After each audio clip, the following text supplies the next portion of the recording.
Hello and welcome back to the Eurovoxx Podcast, the place where we will be discussing all things Eurovision. After being kicked out by Yana for the last episode, I have swiftly kicked her back out, actually, and have returned to the podcast. I know you've all been wanting it, guys. In all seriousness, Yana did a fantastic job with the International Women's Day special. Brilliant host, and Clara was an excellent guest. Coming up today, though, we have 8 more songs that have been revealed since the last episode. We will be discussing Sweden, Austria, the United Kingdom, Israel, Portugal, Switzerland, Greece, and Azerbaijan. I know I say pretty much every week that this is probably going to be a long one, but this time I actually think this might be quite a long one because there's some good ones in there. But let's come to our guest now. For the second time on this podcast, it is a non-Eurovoxx guest. This guy is from the land of arcades and daylight that burns, and is probably the only other person in the ESC fandom that really likes Romania this year. It is from ESC United and Roy PM. It's Roy. Hello, Roy. How are you? Hello. I'm doing great. Thank you for having me. I'm very excited to record this one. I'm very excited to have you on. I've wanted to have you on the show for a little while. Funny story, actually. So I thought for every non-Eurovoxx guest I get to introduce them a bit more, I thought we'd discuss Mhm. how we met. But weirdly enough, because I've already had the people from Eurovision on the show, I've actually kind of already discussed how we met. If you want to elaborate a bit more on it. Yeah, Louise texted me about that the other day as well, because we were in Turin and I was having a day off and I was going around the city with a friend of mine as well. And we were just sat there at McDonald's, just having a quick little lunch. And then Louise, all of a sudden, together with Connor, came by, and I'd already been hanging out with Louise quite a few times. So she was like, "Oh my God, I can't believe that we still get to meet again," because we thought the night before was going to be the final time. And then you appeared as well, together with Connor. And that's how we kind of met for the first time, which Yeah. was a bit hectic, but Oh, very very fun. hectic. It's such a Eurovision story to meet at McDonald's, of all places. And it was a station one as well. I'll tell you what's funny, though, Yeah. from my side of the story. So I said this in the last episode. So I obviously I saw you a bit before because I was just eating my Mhm. McDonald's, and I was going to say hi to you after I finished because I knew your channel. I watched, obviously, I'd seen EC United, all that stuff, and I was going to say, uh, hello, this is who I am. But then, and then these are the words I used in the last episode. A crazy Irish woman came running towards you, That and is perfect. Yeah. and a part of the story that I didn't say in this line. Listen, you did not know who I was at the time, so No. I can understand completely. But as soon as you saw Louise, because Louise caused quite a noise, I looked towards your direction, and you gave me. And intentional or not, the biggest death stare that I can ever imagine. Really? Yeah. Oh, I cannot remember that. No, as I said, it probably wasn't intentional, but it was just like I think it was an impulse of just like oh god, someone's made a noise towards me, and people are probably looking now. So Yeah. It's probably like my socially awkward side. So we're coming up again and being like, "Oh, am I being watched now by oh no, I would have done thousands the of same. people?" I would have done the Yeah. same, and then the only reason I'm pretty sure Connor actually recognized me was because I changed Yeah. my angle to put my food away, and I was wearing a West Ham top because we were playing that day. That's the only Mm. reason. And Okay. it was a great final day. Admittedly, I did miss the only goals West Ham scored in the game because I was going to see the game after, and I left when we were two. I left the chat when we were 2-0 up, and then by the time I got to the pub, it was 2-2. So I missed the good stuff, but it doesn't matter. It really didn't matter. Damn. So let's kick off with the 3 questions we always ask our guests. These 3 questions. So Roy, first of all, describe Mhm. your first Eurovision that you watched. That I watched. I mean, it's probably going to be Junior Eurovision, but I don't remember which one exactly because in the Netherlands, Junior Eurovision is quite a big thing. So I probably watched it on the kids' channel quite a few times. But the one that I really remember is actually 2006 because I remember watching Finland and the Monsters. And then either I asked my mom the next day whether the Monsters won or not, or she told me, "Oh, right, the Monsters won," and that's like my first proper Eurovision memory. And then it took me a while to really get into it because I don't really remember a bit in between. Um, but around 2013 or something, I really got into it. I think with Loreen actually, so it's 2012 then, I guess. something around that. Good timing for this episode. To be fair, knowing your taste in music, it is absolutely perfect that your first Eurovision was the one that Lordi won. That is Yeah. spot on. I mean, back then, if you told me that I was gonna be kind of a metalhead, I would have probably laughed at you. Like, that was not on the cards at all at that moment. But But maybe we should have known from the monsters. something was engraved in you. Yeah, From exactly. that day. So the second question: what is your favorite Eurovision entry of all time? Oh, this is maybe a very weird one because not a lot of people like it even. It is actually from Russia. It is Lost and Forgotten from, is it 2010 or Yes, 2012? I keep 2010. forgetting. Yeah. Yeah, 2010. I love that song. It's just it's so different from all the other Eurovision songs, and I don't know. I always go back to it, and I was like, "What you doing, man? I'm looking at her photo." It's just amazing. I love that song so much. I was going to say, when you mentioned that song, the part of the song that came to my mind is "I'm looking at the photograph." Everyone remembers that one. It's iconic. I'll be honest, I don't hate that. I think it's in my top 20 for that year. Like Fair enough. compared to other Russia entries, it's not that Mhm. bad. Like it's at least not generic. Like it's probably the most Yeah, ethnic thing exactly. that Russia have ever sent actually, or at least in recent memory. Yeah, maybe not ethnic, but like authentic. It feels like he Authentic, that's really what I mean. wrote that song and put it on the stage, and I love it. I really love to see an authenticity of people. So Yeah. yeah. Absolutely. And then the final question is our guest question. We asked the previous guest from the show to send in a question. Caveat, no one from the International Women's Day got told about this, so they didn't send in a question. It's from the last episode we did before that. Okay. With Dorota has asked this question. Mhm. Roy, what is your favorite Eurovision non-qualifier ever? Oh boy, favorite non-qualifier ever. I think that will have to be. Why can I come up with the real song? The Georgian one with the wa da da wa da da. I love that one a lot. It's is it Keep on Going from Otto Nemzatze? I Oh, think that's the 2019. Yeah, that one's yeah. good. Yeah. I'm always terrible with putting names and like years together. Like it's one of the things that you really work on because everyone's like, "Oh, do you remember Georgia 2019?" I'm like, "Right, which one was that again?" And then my mind goes once I say the title or a bit of the song, I remember it again. But I don't know. I'll be honest, Roy.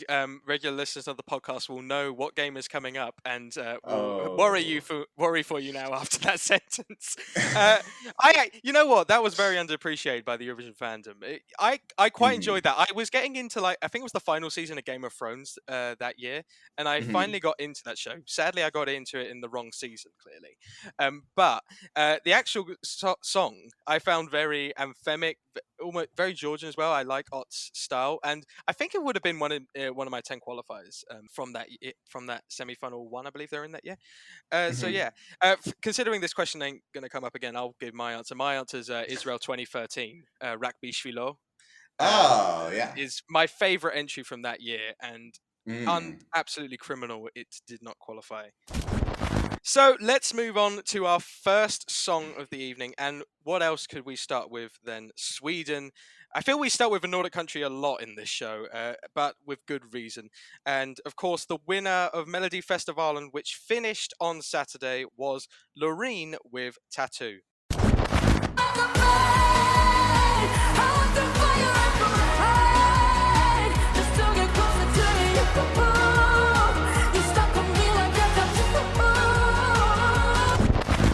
So that was Loreen with Tattoo. Loreen is from Stockholm, Sweden, and she's not very well known in the ESC community. She's fairly an unknown artist. I mean, I'm kidding, of course. She is.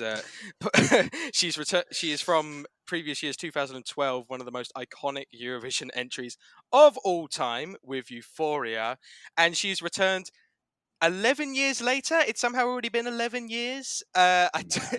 That is ridiculous that it's been that long already. Another returning artist this year. I believe we're on 5. That's a good number, I think, for returning artists. So much has already been talked about this entry with Loreen and Tattoo and Sweden, and we'll get to winning chances, I'm sure, at some point when talking about this. But initially, Roy, what is your thoughts on this entire package? I mean, 11 years is quite a long time ago. We'll get to Greece, I think, a bit later as well. I've But got a like, line about is Greece. Don't worry. wasn't he like 5 years old whenever Loreen first won? That's mad to think There's an about. even more devastating fact, which again I will get onto when Oh we've discussed no. Greece. Yeah, I mean, we all saw it coming that Loreen was going to win this one. It's such a good performance. I'm not necessarily sold on the song itself. I am starting to grow into it a little bit more. It's quite catchy in a few ways as well, but is it the best song out there? For me personally, not necessarily, but Loreen is really what sells it home. A bit like Chanel did last year as well with her performance. It was so good live. Like, you cannot not vote for it, kind of. And the same kind of happened with Loreen here because she is such a phenomenal and intriguing performer to look at. Like, all the movements she does on the stage and her amazing vocals as well. Like, I don't think she's ever in her life missed a single note at all. No. Like, she's phenomenal, and I think people notice that this is a professional working right now, and it will translate. It's a good song. You know what? I feel bad saying this because Melody Festival always has and did this year have amazing songs. But I remember Mhm. thinking as soon as Heat 4 happened and Loreen's performance came, it was just like, well, the final's going to be 11 interval warm-up acts and it's just going to be this is the Loreen show. We know who's winning here. And for good reason. Like it wasn't my actual personal winner of the night. You might have the same one as me. My personal winner was Smash Into Pieces with 6 Feet Under. No, No. actually Oh, what not. was your one? Mine was from Kiana. Where did you go? That's the song That title, right? surprises me for you, I actually. know it surprised a lot of people. It's just, I don't know. I really liked her vocal tone, and like, it was a nice, catchy song too. I mean, to I be fair, liked for it. a 16-year-old, what incredible stage presence and Yeah, like mad. Like, she had confidence. so much energy on the stage. Like, that's a Ridiculously talent good. and a I half. will say the song does get repetitive, a little bit repetitive for me. I'm like, by the end, I'm like, surely you found this person. Like, are you still looking? but back to Loreen. For me, look, Euphoria. I think overall is a better song. If you just take the studio Agreed. cuts. But I still love Tattoo as a studio version. It's got that anthemic power that is always welcome for me in a Eurovision song. So for me, I would say the actual song itself is like an 8.59 out of 10. However, when you watch the staging, this gets elevated to an 11 out of 10. It is even just seeing the pictures. This is how much the staging impacted. When the pictures came out, this overtook Ukraine in the odds. That is how good this staging is, and just Loreen's presence, it like you can tell it's choreographed, but at the same time it's so comes so naturally to her. Her over the top mannerisms, the beautiful big nails that she wears on the stage. They The like scare me a bit, to be honest. I mean I mean, I'm looking at this list. She's not the only one with massive nails in her performance slash music video coming up. Uh, Okay. but but it I mean it's typical Loreen, and it's brilliant, absolutely brilliant. I can't wait to see her and go on this journey with her. Hopefully she's going to come to a few pre-parties because that will be surreal to see there if she comes to a couple. She might not, but let me dream. And and because I wasn't watching Eurovision really in 2012 that much, so now she's Mhm. coming. I'm on the journey with her as a fan. It's really exciting for me, and it's in so and this again ages a couple people, but this is in some ways an entire different generation of people now going on a journey with Loreen. Like 11 years is a long time, sadly, for various fans. Like various teenagers weren't alive. Well, not alive, but like weren't watching when Very Euphoria young. was out. Very young, yeah, very young. Victor, for example, from Greece, but Or uh, Kiana. Like, they're the or same age, I think. oh god, Kiana was competing in the same heat as Loreen. That's insane for Yeah. her ads. But yeah, what a standout package. There's nothing that we can say that really adds to what everyone is saying about this entry. So what I want to discuss is that I will say usually on the show we ask, oh, is this going to qualify? Forget about that. We're not doing that question with this because obviously I not. mean, maybe just do it for the sake of like keeping consistency or something. Well, this is the second entry I've not bothered with the show with the question. This and Finland, I'm like, no chance we're asking that question.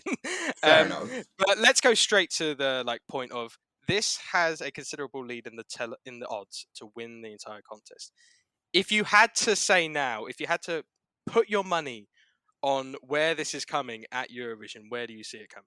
I mean, there are a few issues because, for one, the giant sandwich that she's kind of lying in between and doing her performance in between, the thing on top is 1,800 kilos. Yes. And allegedly, that is going to be very difficult to bring to Liverpool and probably will not even be able to be there, which is also scary. 1,800 kilos. Like, imagine one of those cables snapping and you perform in between. That's scary. Yes. Either way, she might not be able to bring that staging to Liverpool. So, will Sweden be able to find a good way to still have such a staging present? I don't know how they will exactly manage, but knowing Sweden, they know how to stage a song. So I do think that they will manage to find a way to get a good staging. I'm not sure if it will be exactly with like the ceiling kind of thing. But just the smoke and the dance floor on its own will already be enough, I think, and Loreen, of course. That being said, I'm not sure if this is the winner. I would say at this moment, I would put it as second or third place. And it's just because there's so many songs that hit extremely heavy in the televote side. And Loreen will as well, but I think it's just going to be a bit more of a happy medium that might end up winning this year. Or alternatively, um, it's gonna be something that we don't see coming because a lot of years we are like, oh, we know for certain this is the jury winner, and then we get North Macedonia out of nowhere winning the jury, Yeah. or we get Austria winning the jury out of nowhere. Nobody expected that, so I don't think it is as set in stone as people think it is. But she does have an incredible shot at doing so. I'd agree. I'm more confident that she is winning, simply from the fact of when I look at all the other songs, and no disrespect to Armenia and Georgia, because I think they'll both be great entries, but I don't see either of those winning, just from from the outset. This is going to get clipped if I'm now wrong in May, but oh well. I Rightfully so. Rightfully so. Yeah, fine. I'll take it. But I think the problem is I look at the list and I'm just like, Loreen is the most obvious one here that can stand the test of time and win Eurovision. I will agree with you though. My caveat is if they can't bring that contraption or maybe a lighter version, then it's not a set in stone. Because again, you do have to adapt the staging. That contraption and just what it brings to the performance is vital, I think, at this point from a fan's perspective that knows the staging for this. What I will say though is this. It's not about whether Sweden know how to stage it, because let's be honest, they just every time just keep the same staging for Melody Festival, and this will actually have to be the first time in years where they have to change the staging if need be. However, I have faith in Loreen to be that creative and that out of the box where she will know how to stage this well enough if plan B has to happen. So that's where the confidence lies, because Loreen shows she knows how to stage it. Even her 2017 entry statements had mind-blowing staging and was criminally underrated in Melody Festival. And so she knows. It involves a lot of smoke usually, her stagings, but she knows how to stage stuff, and I have a lot of faith that this will win, and that's sort of my early pick, as a lot of people's early picks are to win. But of course, I mean, we go through this all the time. Sweden are in the second half of semi-final one. I really don't think the semi-final stuff's going to matter with this one, but we got to go through it as we do for all the entries. So up next, we are going to something a little different, let's say. We are going to Austria's entry with Teya and Salena, and probably the best, or at least the craziest song title of the year. Who the hell is Edgar?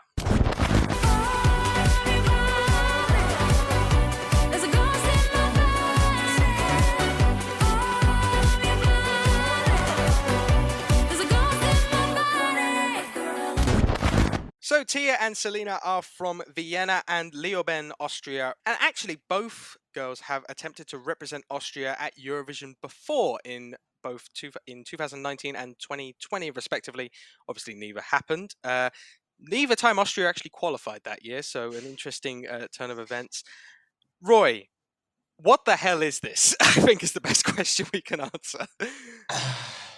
To be honest, it was leaked for the longest time within the fandom, and I always try to avoid leaks as much as I can. But you just had that little video playing, and someone put like the names of Poe on there, like Poe Poe Poe Poe. I thought I would hate this. Like I thought I was gonna film that reaction video and was like, "Oh, I'm gonna hate it," and then I had to film it a bit later than I was used to, so I already kind of knew that the fandom quite loved it, and then I got into it and I was like, okay, I actually enjoy this. Because usually I really dislike entries that talk about other people. I don't know, there's something weird that I don't like about it. Um, but it's so infectious. Like, it's so clever written as well. Like, the lyrics are great.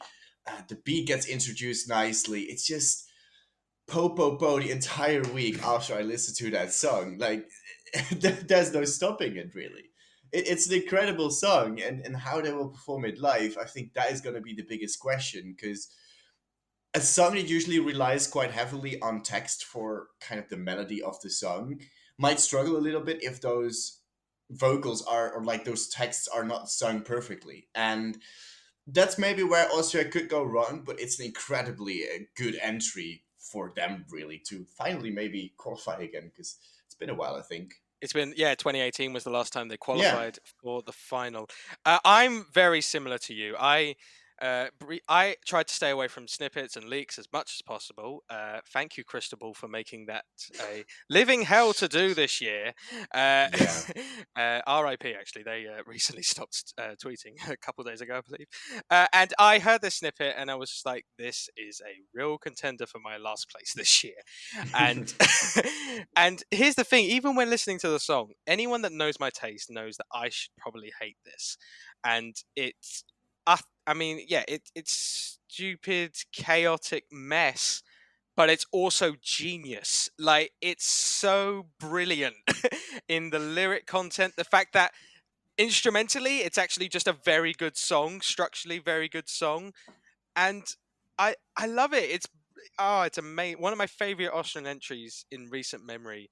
And as you said, the lyrical content is brilliant. Like, what you get out of this song is that Teya and Salena are two girls that are sick of the status quo in music, sick of just going into music industry, having an issue with the kind of entries that can do well. I think part of this is even the Austrian delegation going, we don't like the kind of entries that usually do well. We've had enough. We're sending this. And I'm all here for that mentality. My favorite part of the song is actually because I sort of interpret Tia and Selena as not playing characters, but like over the top versions of their Of feelings and themselves, themselves. yeah. Yeah. But the part where they and maybe the Austrian delegation, but specifically them, go out of that is the lyrics where, but it pays to be funny, and one of them goes, ugh. Like, in that split moment, it's like, we are sick of like you only doing well because of comedy, and just like creativity goes out the window, and it's like there's that small part, and then they're right back into the ghost in the body and all that stuff. They're back into the trance, because this is a comedy entry, but it's done in a way of like, okay, this is going to be comedy, but we're going to do this in a way which is actually a professional song you could hear on the radio, and it all works. It almost borders on not being a novelty joke act. It's one of those where you're like, it's not quite. It's a Hmm. really competent entry, and it's brilliant, absolutely brilliant. So, as you said, Austria hasn't qualified in a while. It's in semi-final two. This has to be the time it's back in the final, surely. I would think so, yeah. I'll always be a bit reserved to like live performances and whatnot, because there's also a rap part in there, and that can sometimes struggle as well at Eurovision, because you just need a good live delivery of this song. And I hope that the message of the song also doesn't get lost there. But I think the song on its own this time around is already quite enough in that semi-final to stand out enough, because there's quite a lot of ballads as well, and some entries that maybe aren't as good production wise. So I think Austria has a good shot at qualifying this time around. Yeah. So Yeah, pretty excited for them. there's I can sum up the reason I think Austria are qualifying in two words: televote only. Mm, That is yeah. yeah, this is a pure televote song. I appreciate, yeah, we got to look at vocals. I mean, Austria last year proved that you can have like a really good song, but if the vocals are flat, doesn't matter. But I'd like to Exactly. I'd like to have trust in Tia and Selena. They are going to a few pre-parties as well. And actually, fun story, when they were initially announced for London, I Hmm. my first reaction was, oh, why is the Poe song going to London. Now I'm like, I can't wait to see this live. This is brilliant. I'm now really looking forward to it. But yeah, we That can is assess great. vocals then. I'd like to think at the very least they'll be competent, and that's all you really need. This is not like necessarily a really hard song to sing. In True. theory. But yeah, I see this doing great things, and even potentially I think could push for a top 10 in the final. I really could see something like this just gravitating towards fans, maybe the same way Moldova did, if it's staged well enough. And I reckon these girls are creative enough to come up with some great staging as well. So I'm Fair really, enough. really looking forward to this. The issue what I have with like saying, oh, it's a potential top 10, I feel like I'm saying that about so many entries this year. So like at That's a some point great. I need to make a cutoff. Like only 10 can be in the top 10. Oh, I'm saying all this stuff now, and then we'll actually get to my predictions after. Like, because yeah, there's a lot of stuff that could be potential top 10s, and that I tell you what, that's not a bad headache to have at Eurovision. A load of No. potential top 10s. But yeah, Austria is in the second half of semi-final 2. We've almost got all the songs for that half actually. Only semi-final actually. Only Armenia and Georgia left.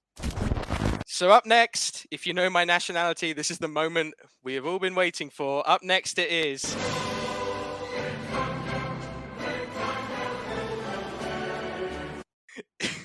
It is the United Kingdom.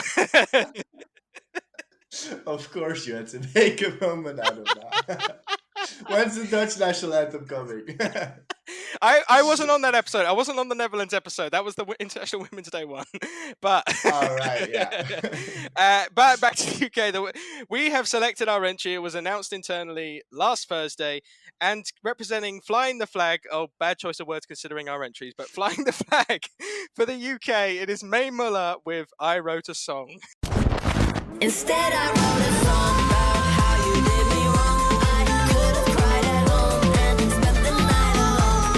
Instead, I wrote a song. I feel much better now. So Mae Muller is from London, England, UK, and actually already has a Billboard Hot 100 hit to her name with her song "Better Days." Got to 23 there. So for all the American fans watching Eurovision, all 5 of you, please vote for the UK this year. I'm sure Well, there's 5 of you. Most of ESC United is American. Like I forgot about that. Oh, the main guy is American.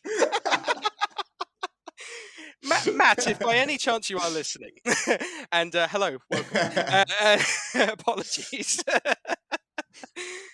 Anyway, with the UK. Now, look, I'm going to go on a caveat now and say, some people, when it comes to their countries, can like go away from I'm not very biased and all that stuff. I'm the opposite. I am always biased as soon as the song comes out with the UK. So when what I say about the UK might be what's the word? Hypocritical compared to what I will critique in other entries. I will try my best to say as neutral as possible and as fair as possible, but don't hold me to it, is what I will say. Let's come to the guy that can actually stay neutral for this one, and as he's not from the UK and can have a straight line opinion. Roy, obviously the UK had big shoes to fill after coming second last year with Sam Ryder. I don't think it was ever going to be a case of matching that. But what do No. you feel about Mae Muller as the follow-up, the sequel to Sam Ryder?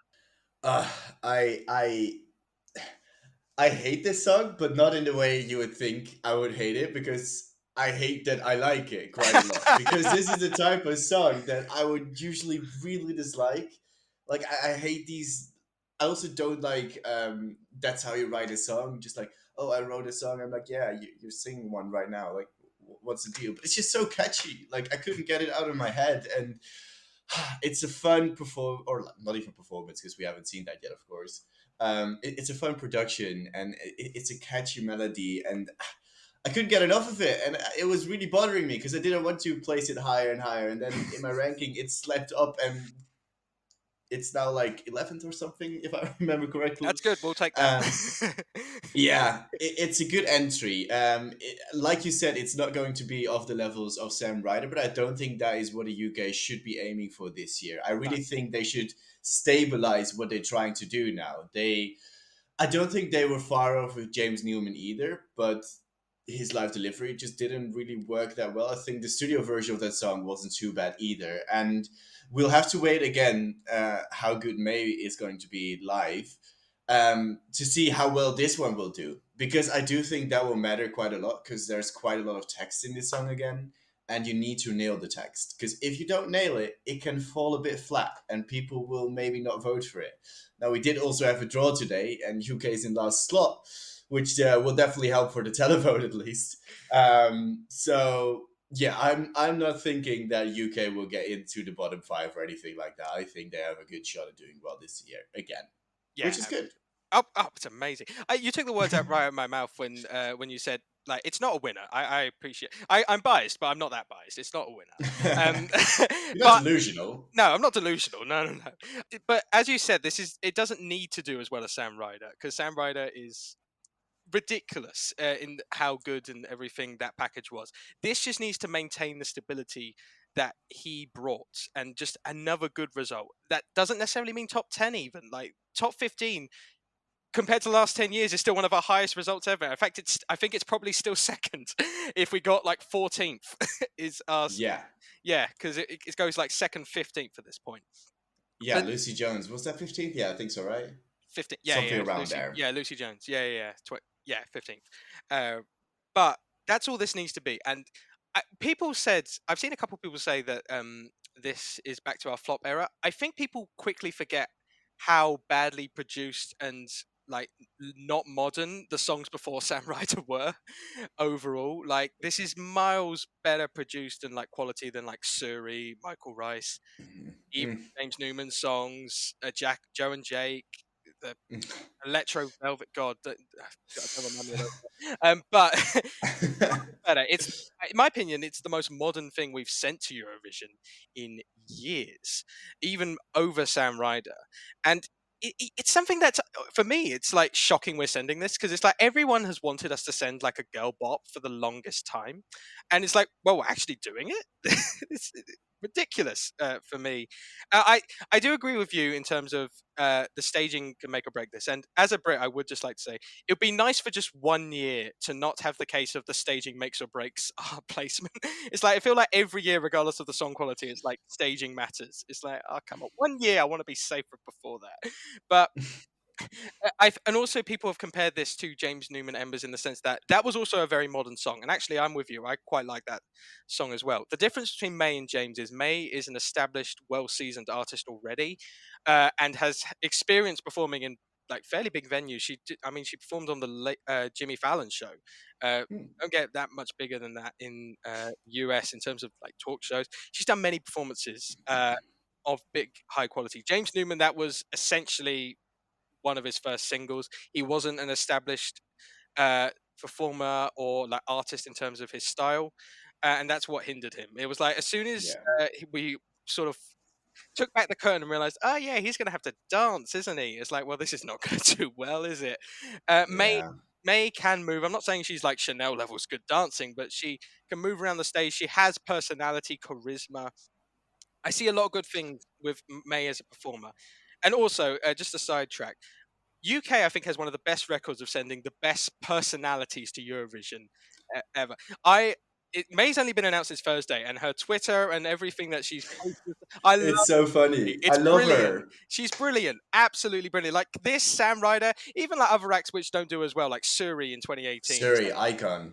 Amazing, so much fun. We always send the best acts in terms of personalities, which is brilliant. It's nice to see UK acts fully invest in Eurovision, regardless of how they do. And well, speaking of how this will do, you briefly touched on this. We are recording this the same day as you said that the UK randomly, by pure luck, got the final slot in the running order for the grand final. The first time we're closing since 2014.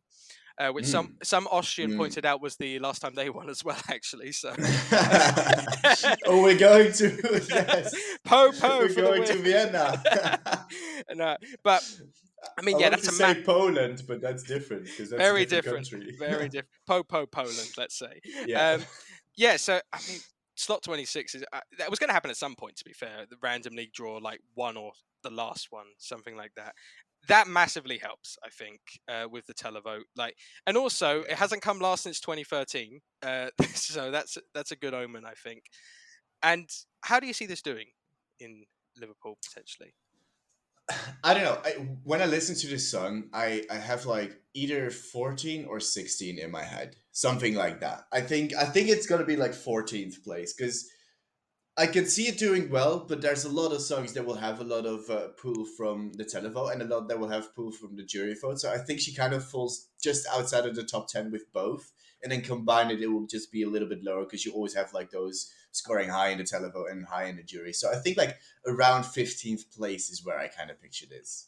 Yeah, I think that's absolutely fair. I almost in some ways see this doing better with the jury than the televote, weirdly, because I think Hmm. there's more obvious televote ones. And while this is a dance song, it's actually a very polished, professional dance song, and I could see this mopping up a lot of points from, especially Western Europe. I think would love this.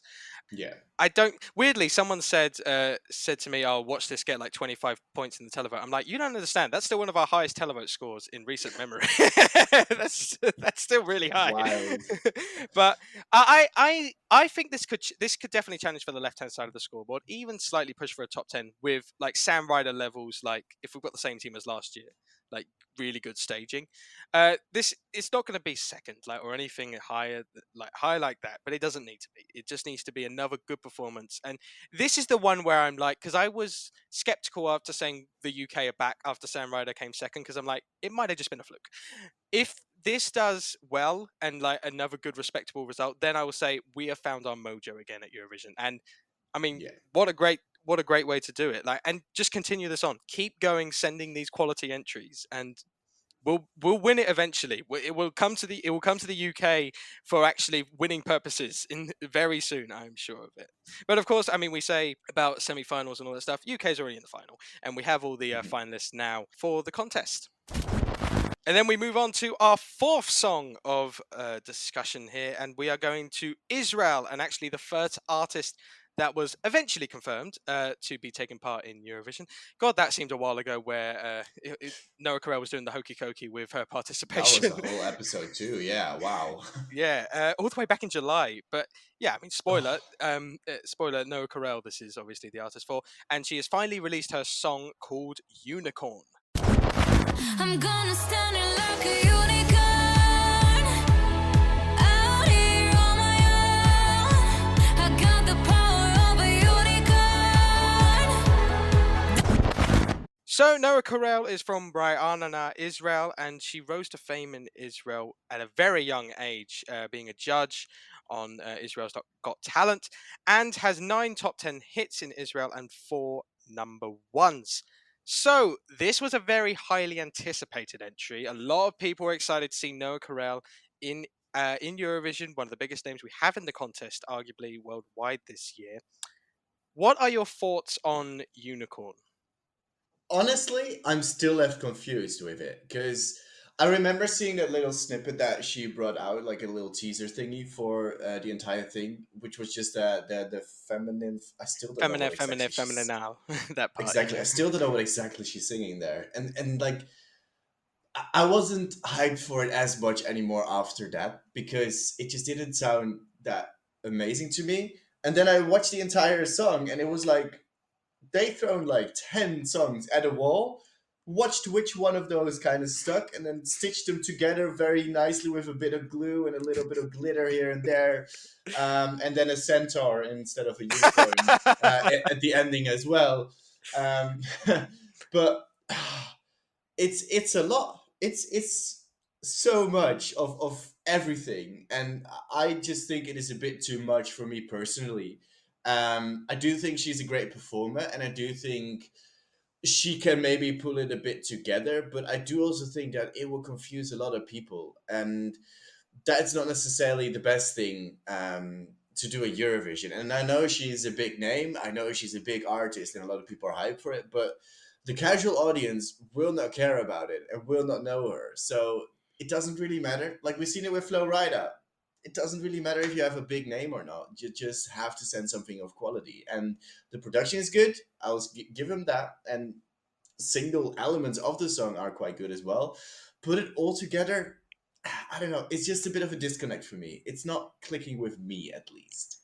No, that's completely fair. On the side note, as soon as that teaser came out with feminine, one of my friends, and they know who they are. I'll probably tag them into this part, and say that you've got to mention. But they sent like various notes and on calls kept saying feminine, and I'm like, at one point I will hang up or kill you or something. I'm getting so sick of you repeating that line. It gets for the amount of time Noa Kirel sings it, it's fine. But when someone repeats it for like ages, it feels like, oh Yeah, god, it gets annoying. But I can imagine. sidetrack over. I'm similar to you, and we're not going to be popular for this Israel opinion, I don't think, looking at the overall feel for this song. But again, it's just like, for me, it's like they wanted to do a ballad. Well, they didn't want to do a ballad, but it sounds a bit more like an anthemic ballad initially. But then it got to the final minute of writing the song, and they were like, "Oh yeah, everyone wants Noa Kirel to dance. Let's do some dance bits at the end of this, so people are satisfied." It doesn't connect. I don't get it, and I think that's a similar vibe to you. Like there's a lot of stuff that works in different songs. Like Yeah. it feels like, yeah, 5 songs put together. They couldn't settle on what style they wanted to go for, and I think another big issue with this is they play the unicorn lyric off far too seriously for my liking. It's like when they sing, I'm gonna stand here like a Yeah. unicorn, be my like a unicorn. It's like unicorn. There's not a phrase. Like unicorns are not known They for. don't exist. Well, they don't exist, but like there's not like a mythical like saying or something that like, and they're not like treated like serious like mythical creatures like a centaur or like a powerful beast. Like unicorns are like fun fluffy stuff with horns on them. It's like you don't, for me anyway, maybe people like disagree, but like she doesn't sound like empowering or like Mhm. independently powerful by saying she's a unicorn. She just sounds a bit weird. I don't know. I thought with the title like unicorn they'd be a bit more playful with it, but it's like deadpan It feels a serious. bit random. It's very random. Yeah, it doesn't mesh as well with the verses. It's like I get it's an empowering song, but it's like barely. You know what I mean? It's like Mhm. just about I understand what they're going for here. But I will say this feels like the kind of song which once we see it live and we see what they put together might make more sense. But at the same time, it might be one of those where a lot of fans love it, but also could be quite chaotic. I'm not sure yet Yeah, with like Israel. Albania last year. Albania last, yeah, absolutely. I don't think it'll be Albania. I think it'll be better than Albania. I've got more True. faith in that. I But think so too. But like they're in a very tough semi-final, so they're in a very tough semi-final. Yeah, they're in semi-final one. How do you actually see this doing? Will this qualify for you? And if so, where do you see this coming in the final? it's a tough one to me. Like that semi-final is so strong because a lot of people write some of the songs off that I'm like, "Ugh, I don't think you can write them off. Like people are saying Ireland are a dead cent non-qualifier. I disagree with that. I think they have a good shot at it, especially if they open the show, for example. Malta is one of those that not a lot of people have on their radar, and I think actually have quite a decent shot at doing well. So I keep going back and forth, and I know she's a great performer, so I'm just going to bank on her experience and on the hype that people put onto her and say that she will, just because of how professional she already is. Um, yeah, I mean, I need to go off of that. I don't know if she's that good live or Yeah, not, but we people keep say being it, told so she is. Yeah, we keep being exactly. told. So I'll go for yes, but borderline. Borderline. I've probably got a little bit more faith than you. I sort of see a lot. I have faith in the fact that again, televote only. I think they will Mhm. appreciate this style a little bit, especially the last minute. Will appeal to a lot of people, and Noa Kirel seems like the kind of artist that will come with a professional package. It won't be half-assed. Like they'll put blood, sweat, and tears into that. Not blood and glitter, but sweat and tears will be featuring in this entry. And And money. a lot of money, like a lot. I think a lot of the what you look at the entries we've discussed with like Sweden, Austria, and UK. Money is being spent in these stagings. Like, trust me. Mhm. I see this qualifying. I don't know how this will do in the final though. Like, I don't see it coming. Maybe bottom 5. I don't see that low, but it's not a dead set for top half, which I think a lot of people think this is. Like Mhm. these girl, these girl bops, and you could apply this to the UK as well. They don't always do as well as people think. Like with girl bops, they have to be, the performances for those have to be 10 out of 10 perfect. Then you can do Yeah. well. Like slow mo, fuego, perfect. Even if you're an 8 out of 10, you can flop. Like that's the downside to Girl Bop, sadly. And yeah, A bit like qualifying. Tamta. Yeah, Tamta, or more recent example, Adjel Mahi, Albina, like all of those. Albina's a good one, yeah. Yeah, were good, solid stagings, but they weren't the 10 out of 10s, and that's what you need. Qualifying, though, I see Israel back in the final after last year's non-qualification, but I'm not sure how they will do in the final. But in terms of semi-final, Israel is in the second half of semi-final one. In my opinion, possibly one of the toughest halves of a semi-final I have ever seen in terms of song quality. And now it's time for... Okay, we gotta go. 30 seconds. And now it's time for another edition of OK Gotta Go 30 Seconds. So if you are new to the show, or for Roy, I have a list of 43 countries. These are the ones that took part in 2018, so all recently took part. I have randomly assigned each country a number. Roy, you will have to pick one of those numbers, 1 to 43, and then you will get 30 seconds to name as many entries from that country in reverse chronological order. You can either give me the song title or sing a famous part of the song. You will get 2 lifelines. First one, country restart. If at any point you are completely stuck or just want to move on, try a different country, then you can use your country restart, pick another number immediately, and then we'll go from there. The other one is year check. If at any point you're stuck what year you're on, you can ask me and I will tell you what year you are on. Clarify, essentially. You can only use these lifelines once. If you run out of entries, so the example I always say, if you get Australia and then go through their small list of entries, you can say another number immediately and go from there. This does not count as your country restart. And then the only other 2 rules are 2020 entries count, and obviously, if they've got an entry from 2023, start from there. I started that rule when there was not many 2023 entries. At this point, it's just not. It's basically anyone from this year not called Armenia or Georgia. So, pretty standard rule at this stage. Roy, how are you feeling about this game? Are you confident? You nervous? I'm so dreading this. I am.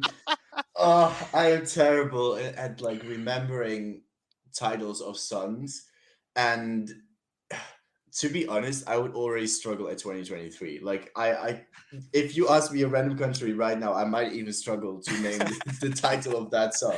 Oh, good. But maybe once I get into it, I get into it or something. Or I get a lucky country. Let's hope for Get a lucky country, yeah. It's all about the luck of the draw. Let's go through the leaderboard to see what you are up against. So we have had 7 people take part in this so far. In joint last place with 1 point and used a lifeline, it is Sarah and Louise from Eurovision. In fifth place, you now know who you're trying to be. In fifth place, with 1 but didn't use a lifeline, it is Jess. In 4th place with 3, it is your fellow Dutchman, actually. We've had 2 Dutchmen already take part in this. It is Twan with 3 points. In 3rd place, in tied for 2nd, actually, with 4, it is Dorota and Connor from Eurovision. And then in 1st place with 11, it is Stu. Yes, quite a bit of a lead there. 30 seconds, 11. Yes, he did very well, to say the least. So, Roy, your time will start. Your time will start when you hear what country you get, and your time will end when you hear the following. Okay, hit the end. Nice. So, Roy, pick a number between 1 and 43. Okay. I'm going with 17. 17. Okay. Let's get the entries up for 17. So, Roy, you will have 30 seconds to name as many entries from Belarus. Go. Davidna.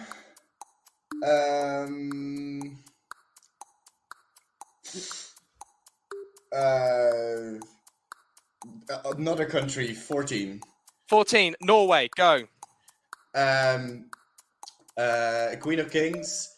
Give That Wolf a Banana. Fallen Angel. Ulrika with Attention. Okay, hit the end. Pulled it back in the end. For those playing along at home and for Roy, the next entry was Kaino with Spirit in the Sky, was what you were looking for there. But well done. That is, to be fair, that's how you use the lifelines. If you get a country like Belarus and then you Yeah. switch to Norway. I just couldn't come up with it. I was like, okay, let's switch it up immediately. For those playing along at home, actually, for Belarus, the one you were missing there, you were struggling with, was Zina Like It, was the next entry you were looking for Belarus. I guess technically their last ever entry. Well, not their last ever. That hit the stage. Their last entry for now in the contest. But with that, Roy, you scored a total of 5 points, which means you have shot up straight into second place in the leaderboard. How are you feeling about that? Take that, Louise. That's that was my aim. As long as I got more than one, I was already good. You were just like, beat Louise. That's all that's you fine. That's fine. Honestly, poor Louise, if she's watching, if she's listening to this episode, I'll text her afterwards to say that timestamp. This is where you're timestamp. This is where you should join. So the current leaderboard now after Roy's go: in joint last place with 1 and a lifeline used, Sarah and Louise. In 6th place with 1 but no lifeline used, it is Jess. In 5th place with 3, it's Twan. In joint 3rd with 4, it's Connor from Eurovision and Dorota. A new 2nd place from ESC United, it's Roy with 5.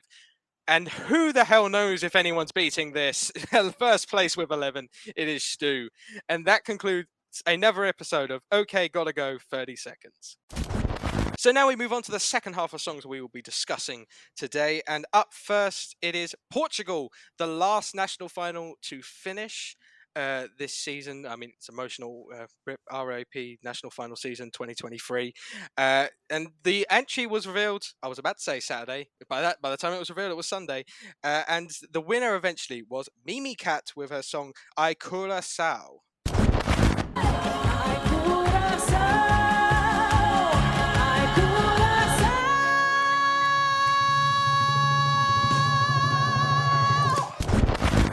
So Mimicat is from Coimbra, Portugal. She released her first single back in 2014 called Tell Me Why. No, I checked. There's no relation to Backstreet Boys with that song.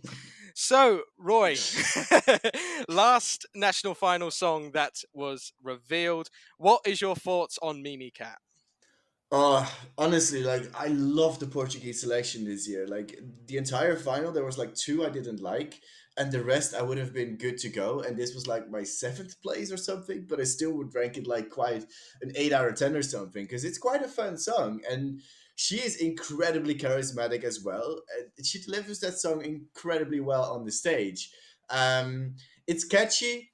The question is that going to be enough? Because there's a lot of catchy songs in Eurovision already. Like, I feel like she stood out in that Festival da Canção lineup, but I think other songs in that selection could have stood out a bit more in Eurovision, and that's maybe where Portugal might struggle this time around.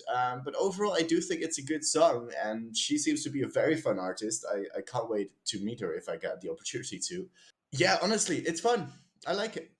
It's very fun indeed. I mean, it does not surprise me you love Festival de Canção. Half the acts are boy bands, like rock style songs. I mean, my favorite was Contraste Mudo. That's not even close to being rock. So, like, that's just a very calming, very relaxing song. Oh yeah, You can't win Charlie Brown. It's a band. Oh yeah. It's still guitar bass, like that sort of style. My favorite song studio-wise from this selection was actually Barbara's song "Good Night." However, after the performances, Mimi Webb was my second before, but now she overtook. I absolutely love the like cabaret theatrical feel of this. I think it really stands out. I think it stands out in Eurovision context as well. It's like not pop at all. It's very like you could see this at a show in the West End, and I do think it's very fitting this was the last national final song reveal, because it's almost like the "and scene" bit at the end with Mimicat's performance style. I think she's a great performer, full of energy, full of fun. I say this about a lot of artists I like. I hope she's coming to pre-parties. I could really see her being the Monica from Lithuania from last year, where she just has so much fun and connection with the crowd. And even when I'm thinking of this song, this is a podcast, so you can't see, but whenever I think of like the melody to I Curaçao, I'm dancing along in like this cabaret, like moody feel. Like it's such a fun entry. It's not in like I absolutely love the song, or it's my favorite from this year, but I have a great time listening to this, and I think it really really has its own merit, and continues Portugal's rise since 2017 very nicely. This is another respectable, great entry from Portugal, and really enjoy it. However, you did mention it is in the tough semi-final, and it's in the first half. Is this getting to the Saturday show? I don't know. I hope it will, because I love to see Portugal there, and I love the language as well. Like, I would love to see a Portuguese language be in the final again. But something tells me that this might struggle a bit more than I would like to. So, just to say yes or no, I for now will say no, but with all the pain in my heart. Yeah, I've got it's very borderline, very very borderline. There's so many good songs in there. This is one of them. This Yeah. is a good song. If this was in semi-final 2, I'd say yeah, this is in the final. Oh, But 100%. but semi-final 1, it's so hard to predict, and it is a nice headache to have. There's like too many songs where it's like one of them's going to miss out. It's like, oh, this is going to be fun on Tuesday, isn't it? But yeah, I think this will squeak through. I have faith that this could be elevated for the stage in Liverpool. Mimi Webb, she's not the UK artist. Mimicat, because she was one of the rumoured names for the UK. Mimicat Mm. is a very charismatic singer, and in some ways this could again be like Lithuania, where it's like I think this could appeal to like a good televote. I know Lithuania had the diaspora, but Mimicat has her own audience that won't cross over with anyone in semi-final 1, and people that love that theatrical style and like to see a show on the Eurovision stage will vote for Portugal, and I think that is very important. So for now, it will be close. It will be very close, and my opinion might change once I see the staging in Liverpool. But I'd like to have faith that this makes it. I don't think this will do much in the final. Like absolute maximum is like 16th, 15th, which will still be a good result Yeah. for Portugal. But yeah, very good entry. I hope this in the final, because it would add a nice variety to the show. But as we mentioned, Portugal in the first half of semi-final 1. To be fair, only her and Alessandra in terms of female acts in that half, so might help in that sense as well. So up next, we're on to our 6th song of this show. Thank you for sticking with us if you're still here. Well done to you all. Up next, we have Switzerland, and their entry is from Remo. It was released I believe, last week, actually, or last Tuesday, and its song is called Water Gun. I don't wanna be a soldier. I don't wanna have to play with real blood. We ain't playing now. Can't turn around, no water guns. So Remo is from Heimburg, St. Gallen, Switzerland. Apologies if I've mispronounced that. And he is most known for winning the 3rd season of The Voice Switzerland. So, Roy, Switzerland have been on a fairly good hot streak in recent memory. I know they got 0 points in the televote last year for the final, but they still made it through. They're on a streak of 3 qualifications back to back, including some top 5 finishes. Does Remo carry that on, or is this a step back? It makes sense that he won The Voice. I think that is the biggest redeeming quality of this song. It's very much a ballad that really showcases one's voice. I'm not sure about the songwriting of this one. It's not maybe orchestrated the best, but especially the lyrics kind of rub me the wrong way a little bit. It's just a bit too in your face, if that makes sense, or on the nose. What he's singing about. He's obviously singing about not wanting to go to the war and stuff, and he wish he only played with toys. That's why it's called Water Gun and whatnot. I don't know, just the words they use are just a bit too on the nose, a bit too literal for my liking, and that's where it kind of goes the wrong way for me personally. And we also got to realize that it is a televote only semi-final, so he might have a good voice, but I mean, if you ask me, last year Azerbaijan had the best voice of the entire competition, but it got 0 televote points in the semi-finals. So a good voice does not mean you're going to go through this year, because it's televote only. So I am not sure if they have what it takes to qualify this year. Yeah, I'm in a similar. I worry for Switzerland. I like it overall. I do like this song. In terms of the lyrics, I've heard people complain that it feels almost tone deaf and potentially too on the nose. I get where they're coming from, and at the end of the day, it's subjective. I don't necessarily see that.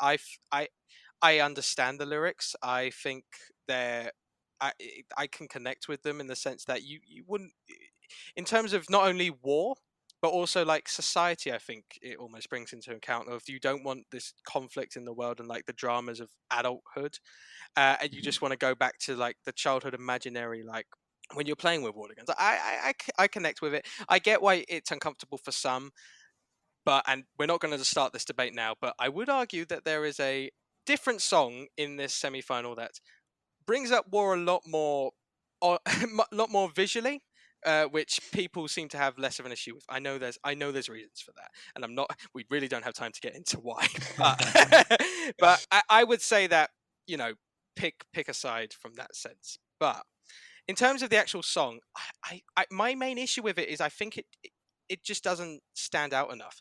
And Connor actually messaged me once this song got released saying Switzerland forgot there are no juries. I'm like, yeah, I see completely where he's coming from. It doesn't seem televote friendly, which is a real shame. It is a shame that you've got to cater like your opinions of songs there where this style is now going to struggle. It's a shame that like a certain style is going to miss out because of this new rule, but it's the reality.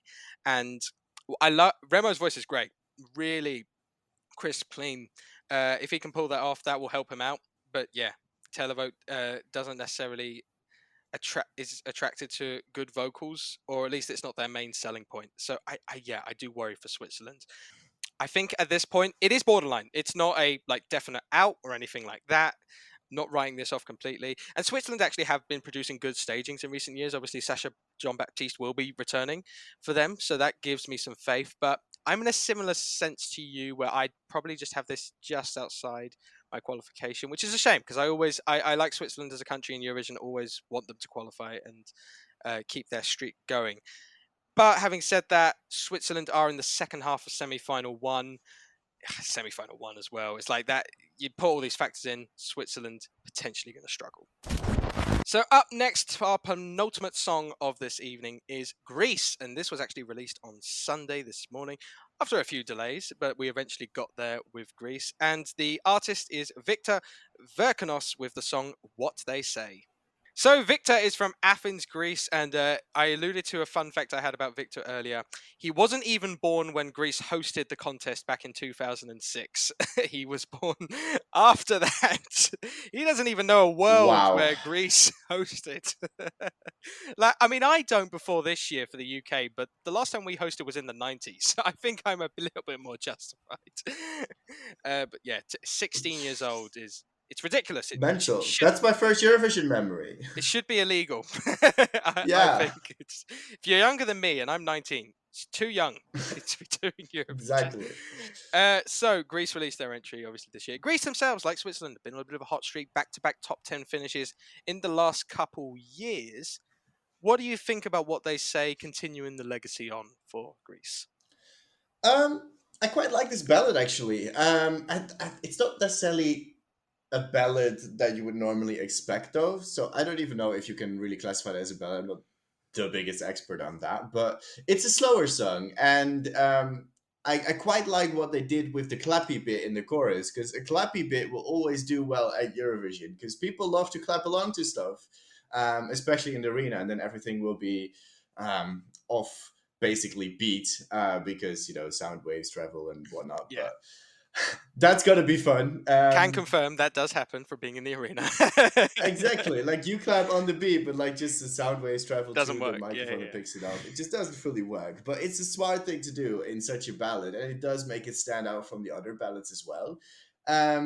He is very young though, so I don't know how much stage experience he has. We've seen with a few other younger artists in the past few years that sometimes that can bite them in the butt a bit, because like not as much experience on the stage of Eurovision is maybe not the best idea, but I'll hold judgment on that, of course. It sounds like he has got quite a good voice, so I'm quite hopeful for Greece, especially since they're in semi-final 2 as well. So overall, I quite enjoy it. Is it my favorite of them all? No. But is it my least favorite of them all? Also no. It's kind of like in the middle. In the middle. I love how our opinions of each song vary depending on semi-final. It's like, oh, this one's better than expected because it's semi-final 2, or this one's might struggle because it's semi-final 1. I mean, that's just the way it makes sense. You always put like music in context. No, So, like, absolutely. the context Yeah. will always be different.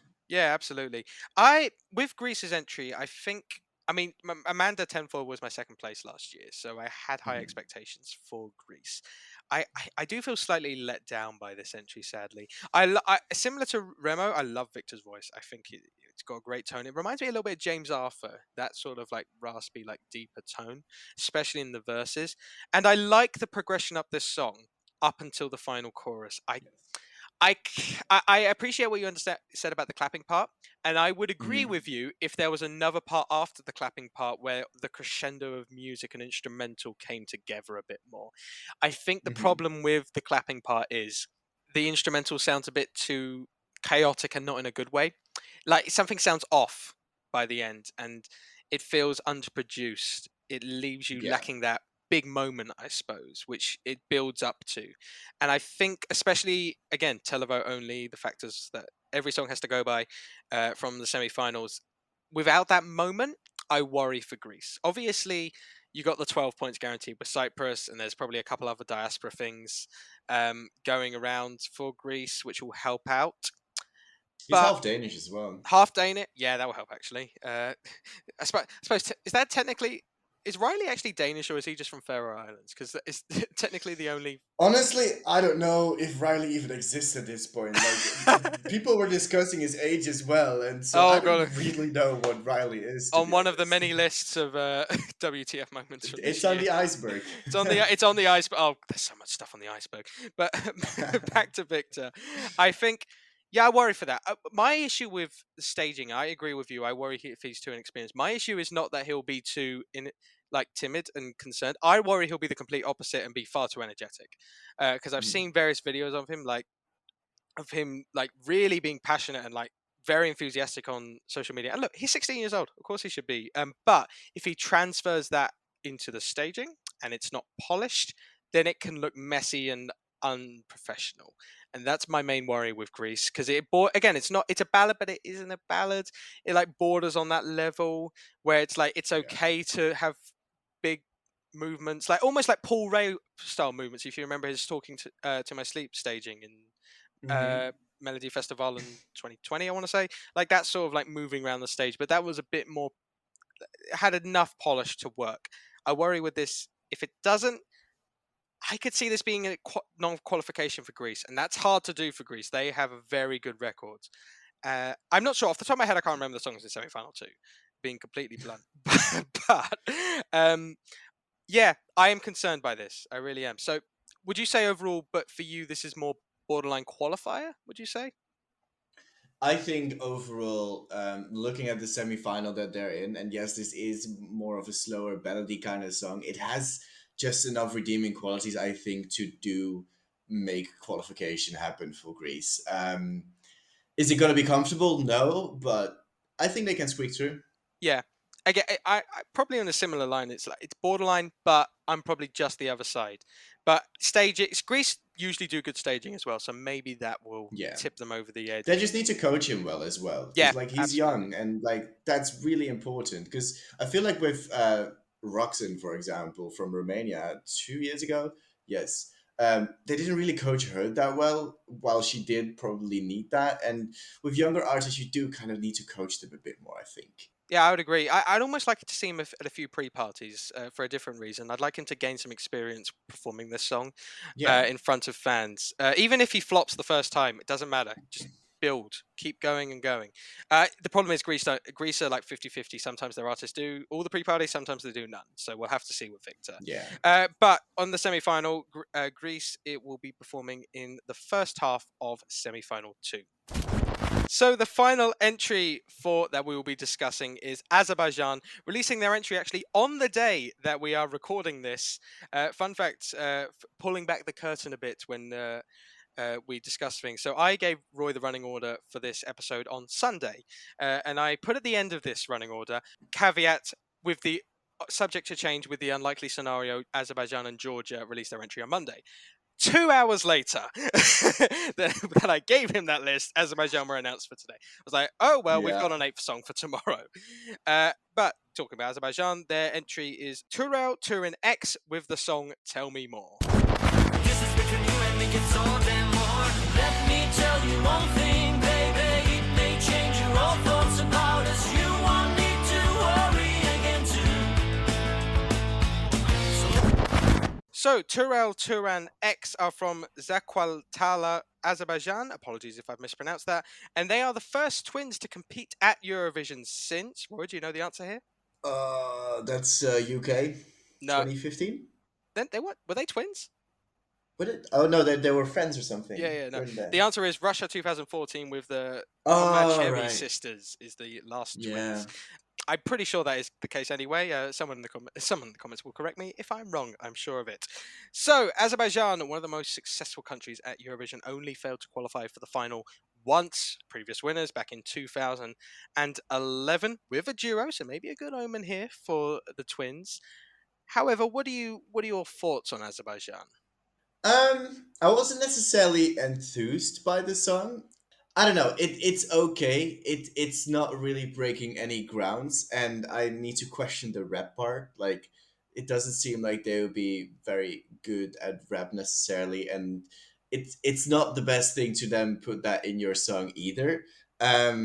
However, it's not a bad song either. It's just like kind of in the middle. It's kind of there, and I wouldn't really put it on my playlist or just when I want to listen to Eurovision music. It just kind of exists for me. And to be honest, talking about it right now, I struggle to remember it a little bit, which isn't very much a good thing for Eurovision because you want to be remembered because people need to pick up the phone. Especially considering it was released today. Like... Exactly, which is mental. Like, I listened to it and I already can't remember it. That's not a good sign at all. No, absolutely not. I'm in a similar boat. I hate the phone call bit at the beginning. I think that's Yeah. it takes me out of it completely. And the weird, I progressively like it a little bit more as the song goes on. But for me, this almost feels like it's like they've tried to condense like a 6-minute indie song you'd have on an album into 3 minutes, and it just doesn't work. None That of the makes parts of the sense. songs feel fully fleshed out, especially the end. Like, you could, if this had like a nice crescendo at the end, then there's potentially a different perception on this with a certain amount of fans. But I don't see how Azerbaijan, especially after getting 0 with the televote last year and scraping through with iffy circumstances, to say the least, with their qualification, I don't see how they can go from that and then say, this is what we need in a televote only system. Like, it doesn't make sense. I thought Azerbaijan were a bit more clever than that in Eurovision. They are one of the best countries in the contest still. But for me, this is a fairly certain non-qualifier, which I can't believe I'm really saying for Azerbaijan, because they always qualify. They're always borderline, but they always qualify. This one, I feel it's dead on arrival. I really do. At the end of the day, these twins, they're not experienced either. They're buskers from like they're street performers. They're not going to have any experience on a massive stage. They're going to have to learn on the fly, and it's not a lot of time to do that at all. Do you see this having any chance at the final, or? I think it will struggle, yeah. Like, it doesn't help that it's not memorable at all. And it really sucks because this year they took a different approach. Usually they like take a Swedish songwriter or just buy a Swedish song or whatever. Yeah. And then they present that one. But now they took the approach of, oh, we actually want Azerbaijani songwriters to be involved. And I really like that because they need a bit more authenticity because often they really lack that. And people will see that. If you're a casual, you'll see that this is not authentic and stuff like that. I think that this is not necessarily the approach that they should take, although I do like that they go for songwriters. So I do fear that they are looking for a non-qualification. Yeah, I think in terms of like having Azerbaijan song influence or just like songwriters, the perfect example for me how they nailed it with the mix of the Western style and Azerbaijan was 2019 with Truth. Like, off the top of my head, I don't know how many Swedish Azerbaijani songwriters the combination was, but it felt from Azerbaijan. Like, Yeah. it was very, and you could tell Cengiz at least had a somewhat of a say. That's where I think you've got to have the balance. You've got to have the Azerbaijan ethnic feel, but you've also got to elevate it to a Eurovision standard and style, which they've got one part right. They've got the ethnic feel, they don't have the Eurovision style, I think. So yeah, we're discussing Azerbaijan, their chances. They are in the second half of the dreaded semi-final one. And now it's time for Unpopular Opinion. So now we come to another edition of Unpopular Opinion, the segment in the show where our guest gets free reign to say whatever they want about Eurovision, no matter how negatively, positively received it is by the Eurovision fandom. And I am very excited to have you on, Roy, for this particular segment of the show, because you are known for not necessarily having the most mainstream taste in Eurovision. So True. I'm really interested to hear your unpopular opinion. So without further ado, please, what is it? Every year that Sweden won, there was a better song that should have. Okay. Now you know what you know what my follow-up question is going to be. Yeah. I need to grab my document here, but yeah, go on. All right, 20. Well, let's. I'll tell you what. For the sake of, because I don't think our audience will know every Swedish entry that True. won. So let's go from the last 3 years they won. So their last one was 2015. So one, where do you have Måns? And two, which song would you have won? In my personal ranking, I have Måns in 10th, which is not too I thought you'd low. have it lower, to be honest. I thought you'd have it lower. Exactly. It's not that bad. But my favorite that year is Italy.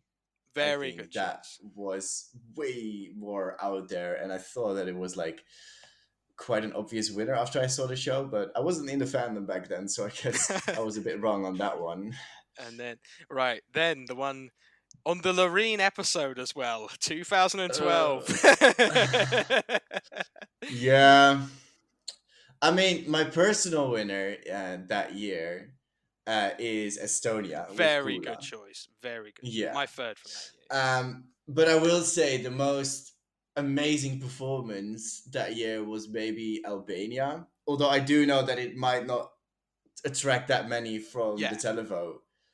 That's why it got hindered. But I think that performance is phenomenal, and it should really have gotten even more than it got. And I would argue it might be a bit better than Loreen, although Loreen is iconic. Where do you have but Loreen? yeah. Let me see. Actually, that's the wrong one. I have Loreen in 2012. I have her fourth, so it's not too bad. For I a realized second, I thought you were about to say 20 something. I was like, what? Whoa! No. Hang on. I am not heartless. I mean, I am heartless, but it's not that bad, I guess. To be No, fair, I appreciate the song quite a lot, and I think it's a good song, but I don't know. to be fair, I Overrated. also have Loreen in fourth in my personal wow. 2012 ranking, and Estonia is in my top 3 as well. Mhm. Albania is considerably lower than you, but that's beside the point. And then, so then the year before that, they won 1999. Charlotte Pirelli. That's the last one we'll cover Yeah. for this. Where do you have Charlotte, and who should have won instead? I have Charlotte in 13th. It's Ooh, how not many songs were that particularly- year as well? 23. Oh, that's low. That's So, low then. That's It's a bit towards the bottom, yeah. My favorite that year is Germany, actually. I apologize. I'd love to say I know that song, but To be honest, I need to look it up as well. I have this full like master document in Excel, and I have like one thing where I have my rankings, and then Yeah. I need to go to the year, which is like a separate sheet. It's Reise nach Jerusalem. yeah, I think that was a really good song, and also like Belgium was a good song too that year. yeah. I'm sure they were. I apologize. I'm sure one of the viewers is more inclined to 1999 knowledge than me. My year, Fair enough. in terms of like contests, I know every song of my. It goes up to Mhm. 2004. Then it's like I know some. You know what I mean? I had the same thing when like I was quite young as well when I entered ESC United and stuff, and when I was on live streams, Matt would always get asked questions of, "Oh, what do you think of this song from 1983 and stuff?" And I was like, "I don't even know any of these songs." So 2 years ago, through COVID year, I made it my personal goal to watch every Eurovision that ever existed, and I would recommend it. It's a fun journey. Like you have a full Excel document with all your rankings, and it's fun to see all the hidden gems that are there from the past. It's highly recommended. Maybe once I finish my next term of university, I'll have the time to do all of that. 'Cause, yeah, I mean, admittedly, as a Brit, the next year I have to do is 2003, and I'm like, I'd rather just skip that one as a UK fan. That's fair I'm like, do enough, we yeah. have to do that one? To be honest, I would randomize the order you go by, because like if you go like from 2003 all the way back, like after a while there are a lot of slow songs, and Yeah, yeah, it's a bit better to that's randomize it. probably why I've been hesitant to do it, because it's like the songs get less and less quick. Like Yeah. they're less and less like the style I'd listen to, if that makes sense. But then like it's even cooler when you find that one gem that you love and obsess over. Oh yeah, and, that's why I love ESC Radio, because I like whenever there's like a gem that I like, I was like, where year is this from? I need to Google this. So I remember I heard Germany 2001 on ESC Radio. I was like, oh, this is great. Where's this? And that will wrap us up for another episode of the Eurovoxx podcast. This time it was actually a long one, so I did promise you this time. So I'm sorry. we've got to have one of them. I mean, it's 8 songs. Of course, it was going to be long, and what 8 songs as well we had to cover. Fantastic episode, Roy. Pleasure speaking to you. Absolutely loved having you on the show. Where can people find you if they want to follow on social media, YouTube, whatever? If you want to, you can follow me on Instagram. I'm called Postuma Roy, which is my surname and then my first name.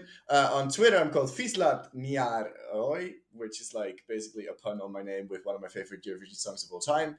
And of course, on YouTube, Roy PM. That's my personal channel that I started like 2 years ago, and I'm trying to build it up and grow it. So if you enjoy reactions and all the Eurovision stuff, go and check me out. Maybe you'll enjoy it, maybe you don't. But then, hey, equally good friends. Yeah, absolutely.